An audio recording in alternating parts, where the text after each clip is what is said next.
It's time to take command with former NFL tight end Logan Paulsen and former Commanders beat reporter Craig Hoffman. Take command, instant reaction show. And so a funny thing happened during the instant reaction show. I forgot to unmute the microphones. So the first 12 minutes or so of the show on the live stream had no sound. Eventually I was like, man, that seems like a lot of comments. Let me click over. Oh, everyone's saying there's no sound. So we're going to pick up the show from the live stream with where we, obviously turn the sound on. Apologies to those of you who caught it live, and all the great observations that Logan made and whatever else I said is just, we heard it. It was really smart, but it's gone forever to technology hell. But appreciate y'all always for listening, and here was the version of the show that everyone could hear. So Logan, I have terrible news for you. What? The first 12 minutes of that show, apparently there was no sound on the internet. Oh wow! So here's what I'd like to do real quick. We're not gonna all of a sudden make ourselves go another. Would you not turn it on? No, I think when we were moving things around, something got it muted. Yeah. Because I can hear it. Let me tell you, that guy, he's really smart. The things he said, great. I don't know. Let's just quickly recap some of the stuff we talked about. Yeah. Let's hit some of the high notes, and then we'll get out of here. And we will have a full schedule this week for you guys. So we'll have the full tape review on Tuesday. I know it's the holiday week. We'll have a preview on Thursday. So look, nothing transformative here. The headline of the game is that Jayden Daniels was spectacular. Yeah. The way he managed the game, the competitiveness, the fight, all of that stuff, to overcome the turnovers, to just continue to play, the confidence that this team had. What stuck out to you, and what was different than maybe, or I want to ask you what's different than some of the guys that you may have played with or whatever. What's the same from the best guys that you played with that you see today in Jayden? So the best version of a quarterback that I played with was Deshaun Watson when I was in Houston. Like the best version of that guy. And one of the things that made him just absolutely special, the second you got in a huddle, any situation, it was like, we got it. Any situation, his ability to create off schedule, his ability to manage 2 minutes, his ability to find first downs on fourth and longs, that was something that I had never seen that before in a quarterback. That just the physical ability in a combination with the mentality. And when I watched him today, that's what it felt like at times, right? The moment's never too big. The window's never too small. It's never too tight to squeeze through and get that first down. And literally just kind of having that Michael Jordan-esque ability of just, and I said that before, of just like making a play when you got to make it. It was special. Like 4th and 4 conversion, 4th and 11 conversion, 5 touchdowns, staring down Terry for an explosive play when you have an unblocked rusher in your face because it's a 4-man overload, delivering like a perfect ball, right? Reading the coverage out on the last touchdown of the game, understanding the coverage, buying a little bit of time, strike right down the middle on a throw that you missed earlier to Luke and threw a pick on, like unfazed. And it felt like let's put the ball in his hands and he's going to make us right. And there are very few players. Like that's the one player, Deshaun Watson. I know he's got a lot of stuff going on now. This is pre all that stuff when he was like the third best quarterback in the league. Right, and that's what it felt like today. And I'm not in the huddle. I don't know what it's like, but the vibe, the body language just felt so similar. And again, there's a long way to go to say he's the guy, but these are the types of games, in my opinion, where like last week we talked about with New Orleans how there was like this great technical ability with the quarterback position. My eyes are manipulating coverage. This one I felt like it was just like baller mode. Like this is what I can do. Watch out. And I think you see a healthier version of him. You see the ball velocity, and there's a snap to his play. And you've just I think I forgot like from earlier in the season like what that looked like. Yeah. I think the other thing that really blew me away about his performance today was there's a couple moments where he pressed. There's like 2 or 3 plays that I think of, both interceptions. And then there was a third, the almost third interception, the one that he forces to Terry where it pops up in the air and then winds up hitting the ground. You know what's funny is I didn't actually have a hard time. I didn't hate that throw. Because, again, like the way Philly plays that coverage, you got to kind of be aggressive to that. And Terry got his hands on the ball. Even the interception to Luke, like I left that interception being like, I like the process. That's where the ball should go. He misses the throw, right? The first one. Yeah. And then the last one, he's for sure pressing, and you're like, because like I was watching, over the middle. I was watching. There was like a little choice route, and like Nichols had it, and you're like, just throw that ball. It's literally the route he had thrown on the previous play. Yeah, and you're just like, huh. And so obviously this is not going to be perfect film to evaluate, but it's it's the playmaking ability, I think, that was just like it was the opposite of New Orleans. Like you saw his playmaking ability and you saw the Terry touchdown, all that stuff, but it was like a full pendulum swing. Like when I'm in my bag, this is what I can do. So I think that the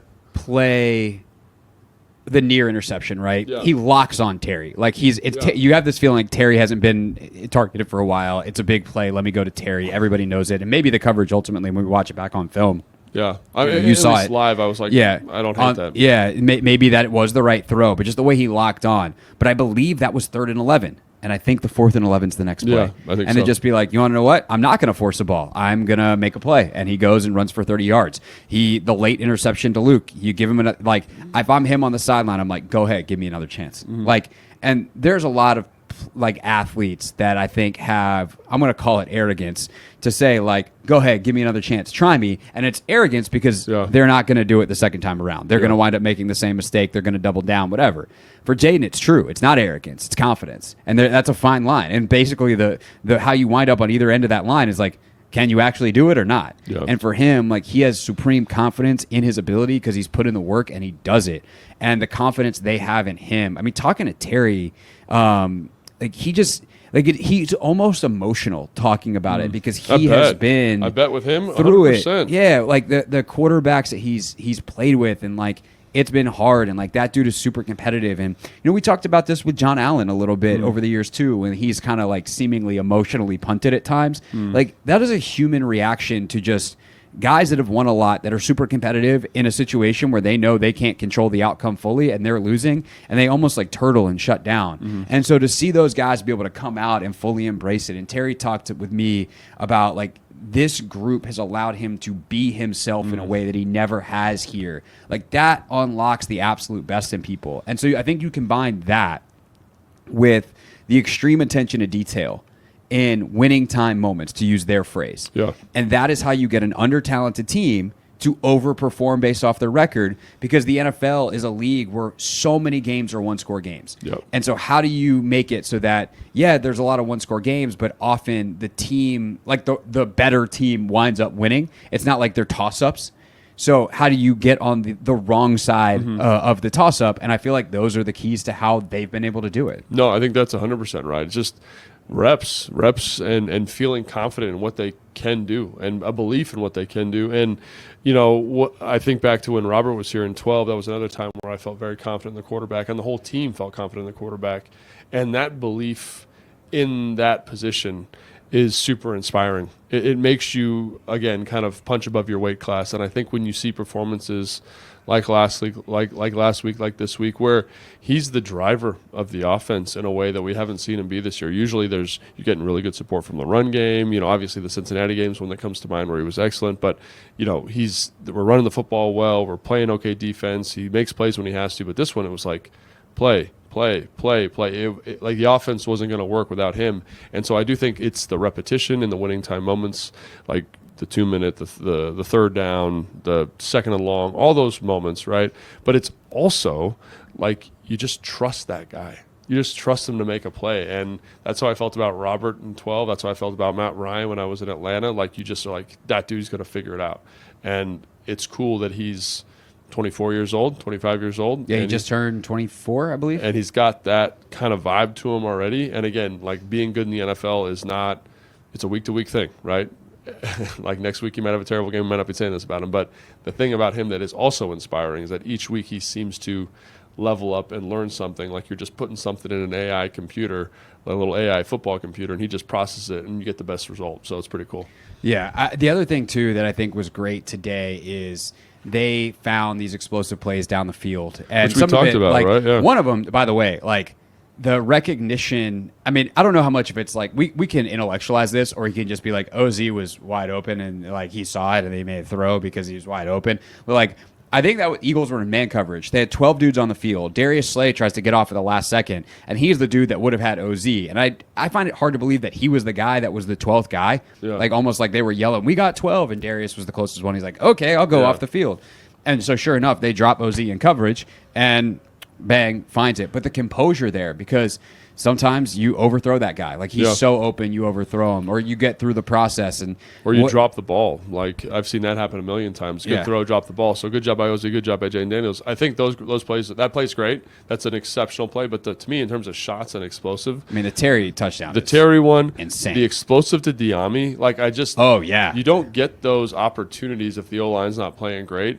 But that's exactly the thing that kills this type of defense, right? When you can get them out of kind of so in these zone defenses, right? One of the things that makes them good is you get guys that are kind of playing man coverage, but they really are in a zone, so their eyes are somewhere else, and because of the rush, they can get to those other spots and make plays. When the protection holds up and the quarterback can deliver excellent passes down the field, they're going to be a little bit out of position because they're not expecting that. They don't have to deal with that. And so that was one thing that in the broadcast, just watching their defense kind of loosen up after that was something huge. And they were just straight go balls delivered with great accuracy. And you think about the 2 they missed last week, or the 3 they missed last week, hit them both this week, and all of a sudden you're in a good spot to be successful. All right, let's hit the defense real quick on the way out. Obviously, Frankie Louvu, the interception early, is tremendous play. He kind of baits Pickett into it, and that was when the game felt like it was spiraling out of control. So that was a huge play. You need your best players to make big plays at key moments, and that is certainly one of them. A winning time moment, if you will, in the first quarter. Mm-hmm. But, I mean, Lattimore, that was a tough one. And I think, like, to see the competitiveness of him to continue to fight, and he has some plays late, like that is great. I think you also see the volatility of the corner position. When people are saying perhaps other players on this team were the worst corner that you've ever seen in the history of football, like that might have been an overreaction perhaps, and like this is what it looks like when you have great players on the offensive side and rules that favor the offensive player and refs that are kind of inclined to flag offensive or defensive guys. I mean, the first PI, the one that's down the far sideline back there, where Lattimore's like, what the hell, he was holding me. I don't know if you probably didn't see a replay because you were on the sideline. Because they showed one in the stadium. Oh, they did. Yeah. So like Brown has Lattimore hooked inside the chest plate. Yeah. And that's OPI. Or you could probably actually argue that it should have been like dueling PIs there and just play over the down. But like, he clearly, you see the volatility of that position. You see the volatility of that player, because I do think at times, like, I mean, the fights with Mike Evans are famous, but he ultimately did make some plays late. And like the ability to continue just consistently competing is great. And then he might be hurt, and we'll have to see where he goes from here. But talk about a whale of a day for Marshawn Lattimore in his home debut. Yeah, and I think I like the way you articulated that, right? It's the volatility of a cornerback position, and that's why it's so hard to evaluate cornerback. That's why it's so hard to draft quarterback. That's why it's so hard to find them in free agency. But what I will say about him is he had a bunch of late wins. There's a crosser to A.J. Brown today where A.J. Brown's got him beat. Ball's a little bit late. He's able to punch the ball out. There's the 3rd and 2 down at that end over there where he's able to punch the ball out. Those are huge wins in this game. And I think a couple things about him. One, obviously the DPIs, that's something you got to work through. And again, Dan in the presser said we're going to send him in. I'd be curious about the second one specifically. I didn't think there was a lot of contact on the second one. No. But what I will say is he's brought an energy and a competitiveness which shows up in the secondary.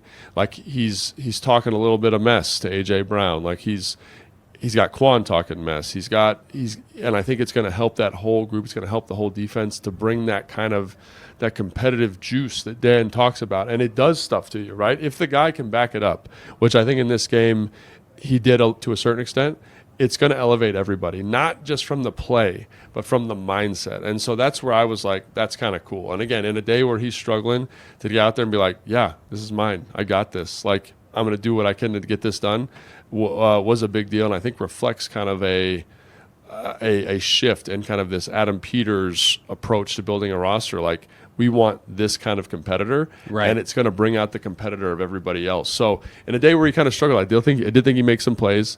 Was it a perfect day? No, but that's. But A.J. Brown might be the best receiver in football. Second best probably. It's him, J.J., and Jamar Chase. Yeah, like those are the three. Yeah, and so that's what you, and like I had a fight with Fred about this. I was like, there's no defense for a perfect offensive play when that guy's running the play. You know what I mean? And you can talk about how good Marshawn Lattimore is, and we talked about that last week, how good he was, his athleticism, his physicality, his instincts, his communication, all those things. But when that guy's out there, you can't defend it. Like, you can't really do it. You know what I'm saying? And I think you saw that today. Yeah. But the moments where he did do his thing and was aggressive and did make plays were huge. Because in this game, like the both of those were on third down. You know what I mean? And they're huge moments where they got a punt afterwards. So that's something you got to kind of tip your hat to that. 100%. And talk about like the finish, Bobby Wagner, the play on Saquon, finishing that. And I'll also say, you know, there's been a ton of times this year that we get on these shows and it's like, where was Daron Payne? Payne had a bunch of plays in the backfield today. Payne and Jerzon, I thought both had really good days. Carl Davis had a good day from the interior. Holmes, that kind of inside-outside defensive end, had a really solid day setting edges. Cleveland Farrell showed up quite a bit today. Man, if they could have gotten that sack fumble, we could have had a lot less stress today. Yeah, but again, that play was so cool to me because one of the things about play action on first and second down is it's really hard to identify the pass. And this dude looks down the line, points to the sky, widens to a 9, and just rushes straight up the field. And as a tight end, I can tell you that's like your worst fear. Because you know he knows. You know he knows. And like the whole point of a play action is that he's going to run into you. Like he's going to think it's a run. You're going to be able to sit on that. But when he gets out there like that, it's like, oh no. he's seen something. He knows something. And he did a great job. And so, again, that seems like a small moment. It leads to a small thing that leads to a big moment. But that shows me, again, because Dan was talking about making plays on play action against Dallas. And, you know, knowing the rusher, knowing the tell. And there's some right there for you. And that's the coaching staff. That's Ryan Kerrigan helping out with stuff. So really, in the second half specifically, that group did a great job, I thought, of flashing and making plays and being physical downhill. Bobby tackling well. And, you know, obviously you mentioned the play by Frankie in the first half. Yeah. Obviously, we talked a little bit more about the offense in the part of the show that nobody ever heard. So anything else? I feel like we kind of rehashed, though, with everything about Jayden and just the competitiveness of and the stick-to-itiveness of that group. Defensively, kind of talk there. Anything else that we wanted to mention? I think also you got to give credit to Jamison Crowder and OC, like two veteran guys, and everyone's talking about what are we going to do with Noah Brown, and is Terry going to have to get all these targets? And Terry made plays, but where did that extra playmaking ability come from? And I think you see why OZ's here and why Jamison stuck around through the injury that he had. It's for that veteran savvy, you know, the ability to understand, like that last play. If you put a rookie in there, I'm not sure you get a touchdown because, like, it plays like Tampa 2. The linebacker's carrying number 3, the third receiver to the offensive left. You switch the tight end and the receiver, right? So now you get someone really fast working up the field. A lot of rookies run straight to the back of the end zone. Jamison does that, but the last second just breaks it over the linebacker's shoulder, and it makes the throw so much easier for Jayden because he can see it. He's manipulated the coverage. Great ball, and that's where that experience comes in that play and that moment from someone who's run it before, and you see the play strength of OZ on the long run. Like they do have skills, and I think that's where people get so caught up in like names. Oh, we got to go out and sign this guy. I got to sign fits, and I think that's where you see the value of these fits and the experience that they bring. Because OZ was a 2 or a 3 last year or 2 years ago in Philly, and Jamison Crowder's been a pseudo 1 at times in his career, right? So. They're great ads, and they did a great job today. Two things on the Crowder play, because I both overheard his conversation that you will see on NBC tonight with Devin McCourty, and then I talked to Jamison one-on-one as well. And apparently Zach told him, like, as they're lining up, Ertz is like, JC, get through there. Yeah. And so, you know, hey, like, make sure that you get up the field fast, like that, like you tell that rookie, but not just like get up, but get over, get through, get around. And the ability to attack, like this is, again, like I do a lot of college evaluation of tight ends. The ability to understand like the grass that you can own is, again, it's a veteran thing. And so it's a big deal having that guy. And it's also cool that Zach, who, by the way, was open on the play as well. Yeah. I mean, it's just cool. It's just good stuff. The other thing, too, is they ran that play on Friday in their 2-minute section. Did they really? And it was like, Jamison was like, yeah, we ran it on Friday. It was our fast Friday, like that. And Jayden hit me on the exact same route in the exact same spot. And so, hey, what do you know? What you do in practice might actually make its way into the football game at the biggest of moments. And, well, there was another cool story Jamison told about a game-winning comeback that he was a part of here at this stadium back in the day. But for that, I'm going to make you actually listen to the interview because it was only like 3 minutes long. And if I gave away the entire thing, then why would you have to go listen to that? I also talked to Terry McLaurin about tying the team touchdown record. You can hear that tomorrow on The Hoffman Show. We'll put it up on Twitter as well. We get started on the radio at 4 p.m. with our 1st and 10. I could probably go the entire 3 hours with observations from this game, but I'll keep it to 10, and then we'll take your calls coming up at 4:30 for Tell the Truth Monday. What a show that is going to be. Logan and I are on regular schedule this week, even though we have Christmas on Wednesday. We'll do our film review on Tuesday, and we will have our preview for you at the end of the week. And we'll be back here. Prime time. Yeah, a week from now. We'll have probably been here for a couple hours already. I think Anthony and I might do some parking lot roaming before the game. Oh, look at you guys. That'll be fun. It's going to be a vlog day. That'll be exciting, we're going to get the vlog going. Playoff football. That's what the Commanders can lock up next week here at Northwest Stadium. Thanks so much for listening. Thanks for sticking with us through the tech issues. That's my bad. But hey, just like the Commanders, we just kept going. Yeah, we made some plays at the end. Here we are. And by the way, what a tremendous weekend for the team in general. The RFK miracle. That was crazy. I mean, to see something die and then come back to life in the Commanders' favor seems to be the story of the season. Would love to see that continuing, and it certainly did today here at Northwest Stadium. For Logan, I'm Craig, and we will see you Tuesday for the tape review show on Take Command.